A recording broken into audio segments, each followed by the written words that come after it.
చల్లని మంచు ప్రదేశాలలో పండే యాపిల్ పంట ఇప్పుడు ఆంధ్రప్రదేశ్కు విస్తరించింది. ఉద్యాన పంటలకు నిలయంగా మారిన రాయలసీమలో యాపిల్ సాగు ప్రారంభమైంది.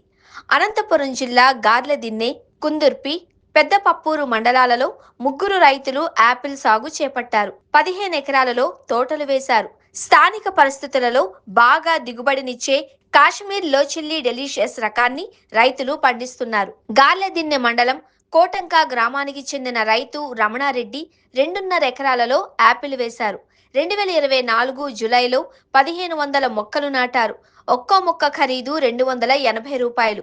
మొక్కలకు పశువుల కంపోస్ట్తో పాటు యూరియా, పొటాష్, ఫాస్ఫేట్, ఇతర కాంప్లెక్స్ ఎరువులు వాడుతున్నారు. తెగుళ్లు, కీటకాలు రాకుండా కాయలకు కవర్లు తొడుగుతున్నారు.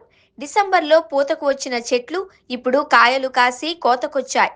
మొదటి పంట కాస్త తక్కువగా ఉన్నా ఎకరానికి సుమారు టన్ను దిగుబడి వచ్చింది అని చెబుతున్నారు. మధ్యస్థ పరిమాణంలో ఉండే ఈ యాపిల్ పండ్లు కాశ్మీర్ యాపిల్ కన్నా తీయగా, రుచిగా ఉన్నాయని రైతులు తెలిపారు. మార్కెట్లో నాణ్యమైన ఈ పండ్లకు కిలోకు 170 రూపాయలు, మధ్యస్థ నాణ్యానికి 120 రూపాయలు దాకా పలుకుతోంది. దానిమ్మ మాదిరిగానే రెండో ఏడాది నుంచి కోత ప్రారంభమవుతుంది. ఎక్కడో కాశ్మీర్, హిమాచల్ ప్రదేశ్లో పండే యాపిల్ ఇప్పుడు ఏపీలోనూ ఉత్పత్తి చేసే పరిస్థితి వచ్చింది.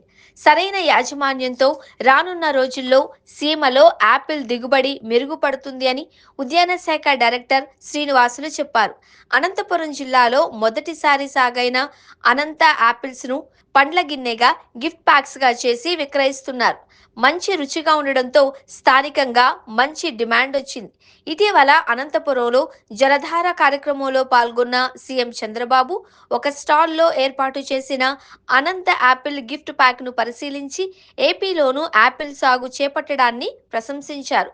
అధిక ఉష్ణోగ్రతలు ఉండే అనంతపురం జిల్లా వాతావరణ పరిస్థితుల్లోనూ హాట్ జోన్ యాపిల్ ఉత్పత్తిపై పరిశీలన కోసం ఉద్యాన శాఖ శాస్త్రవేత్తల బృందాన్ని ఏర్పాటు చేసింది.